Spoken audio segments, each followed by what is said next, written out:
Hey, it's early spring, so I'm going to be planting some onion sets today. This part of the garden is my square foot garden. So there used to be paths and 4 foot by 4 foot squares here. The paths are barely visible and the weeds are very strong after last fall. Not keeping up with the weeds. Anyway, I'm going to use these tools, but I'm first going to go get a bucket of mulch down from the compost pile. Even my compost pile has a lot of weeds. This is where it's aged manure, it's human manure and compost and mulch. So it's been aged a year. That's what they recommend for safety. That's fresh manure, so I'll fill this up and top it off with mulch and then let it sit for a year here in a week or two. But I want to get this cleaned out so I can keep dumping our human manure into that once. So that's what we're going to do for mulch or compost or whatever. I got some of the weeds out of here. I want to talk about the plastic. So that looks like a trash bag, like a grocery sack from the store. Anyway, whatever it is, it's not good in here, and I'll try to get it on the burn pile. One of the problems here on the homestead is that we have a lot of plastic stuff, trash, and it gets left behind and we forget to pick it up. And it turns into trash in a compost pile or something like that. Alright, so this spot actually has some garlic growing in it. So I'm going to clear out this space over here. I didn't actually plant anything here last year because it was like I never got the bed shaped the way I wanted it to. But I really just want to get that done. Get some onion sets in there. I'm going to put that piece of plastic, which is part of the greenhouse but no longer usable. So I'll put that on a burn pile, or I don't know, tell me in the comments what you think of burning plastic versus sending it to the dumpster. Dump. No. I don't know what I'm going to do because I have a load of trash going to a dump very soon anyway, so I'll probably not burn that. I don't know. Tell me in the comments what you think. Anyway, I'm going to clean the weeds up here, try to make the paths visible, and go from there. So there's a tool that turned us into a non-thorny mess. I'm going to try to dig out that tree right there in the middle of the screen. This one's on the edge, so I may try to leave it. So I don't know if it's helping stabilize the solar panels. So that's what's next. There's also some bricks here I'm going to put on the bottom of the solar panels right next to the plastic I decided not to burn. Okay, it's gone. Going to level that out and then spread the mulch, compost, and dig it up and then try to plant onions. So the first bucket of mulch made a very thin covering over about a 4x4 area. I'm going to do 2 squares here plus that one. It's a total of 3 squares of onions this morning if I get that far. So I got the bed that was already planted last year dug up. I still haven't done that. That could be difficult, so I did the easiest part first. I'm already out of breath. I'm going to plant this and see if that is easier than digging for a few minutes to catch my breath. Okay. So normally you would make out a grid with the square foot gardening method and plant them every 3 inches, so 16 per square foot. I really want bigger onions than that would produce though, so I'm just going to plant rows probably every 6 inches. There may be 3 inches in the row, but try to get a few rows, or try to get them in rows.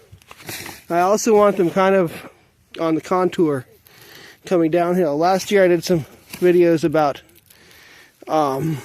growing in what I call the washerboard method. The contour planting that I did in that, I still agree with, but I'm probably not going to do a lot of effort on the washerboard method this year. I may do a video about my thoughts, but it just seemed much harder to control the weeds when you did that. So I'm probably not going to do that this year.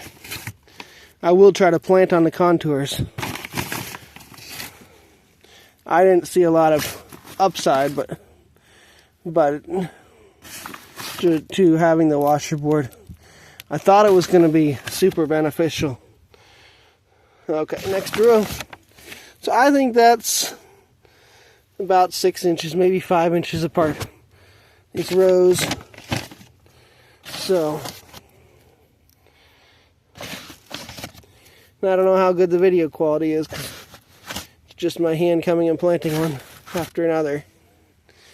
Anyway, my channel is a lot about scripture, so I'm going to quote a scripture here. If I can think of a good one.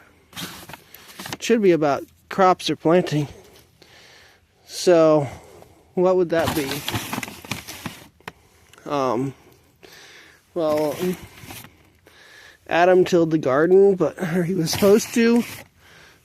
What does that mean? In the Garden of Eden, we think of it as a place where you didn't have to work, but he still had to till the garden. I don't know.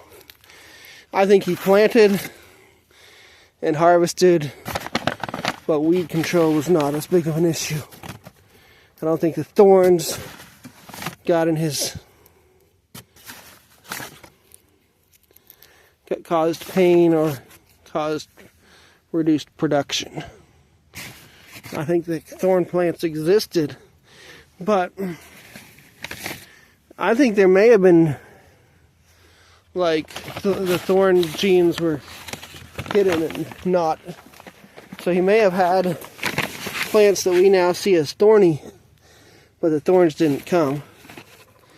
See, citrus, some plants are thorny and some aren't. And I don't fully know why. I think it has to do with the harshness of the weather. So, the more freeze-thaw cycles a citrus plant goes through, in my opinion, possibly the more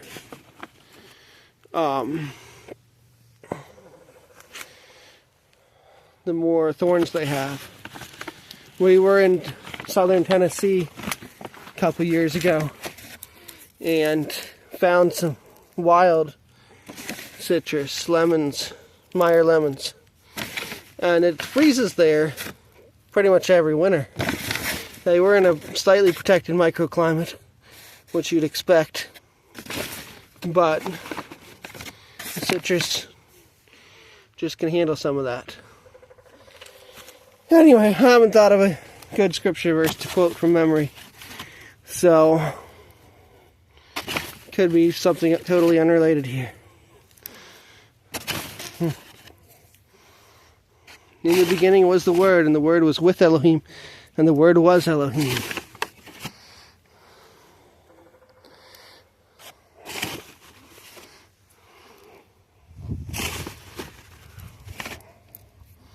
One of the things that interests me in the scriptures, love to hear your comments on this passage. It was right before the triumphant entry, I believe. Our Messiah was walking along and he saw a fig tree that bore no fruit, and so he cursed it. And the next day they walked by again in Bethany, Beit Anya, the house of figs, was where he was staying at the time. And when he walked by there again, the tree he had cursed had withered up and gone away. And so, what did that fig tree do wrong? I'm going to come from the top now, so I can reach the rest of this. What did that fig tree do wrong that he killed it? See, I don't believe the Messiah is allowed to kill fruitless, or kill food production crops. So if it was a good tree, I don't think he would have been allowed to kill it, as that would be, in my opinion, unrighteous. But if it was truly fruitless, then that wouldn't apply. So I interpret that as a tree that never was going to produce fruit. Anyway, I'd love to hear your thoughts on that passage in the comments.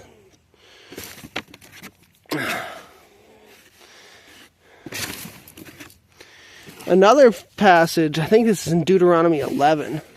It's gardening related.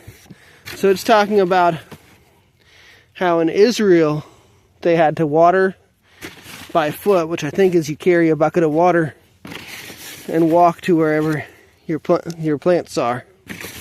I found a rock. I like to pick these out, so I'm going to take that over to my rock bucket.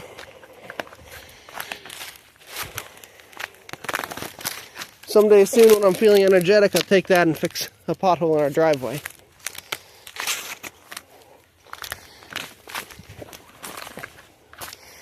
Alright, totally lost where I was talking about scripture.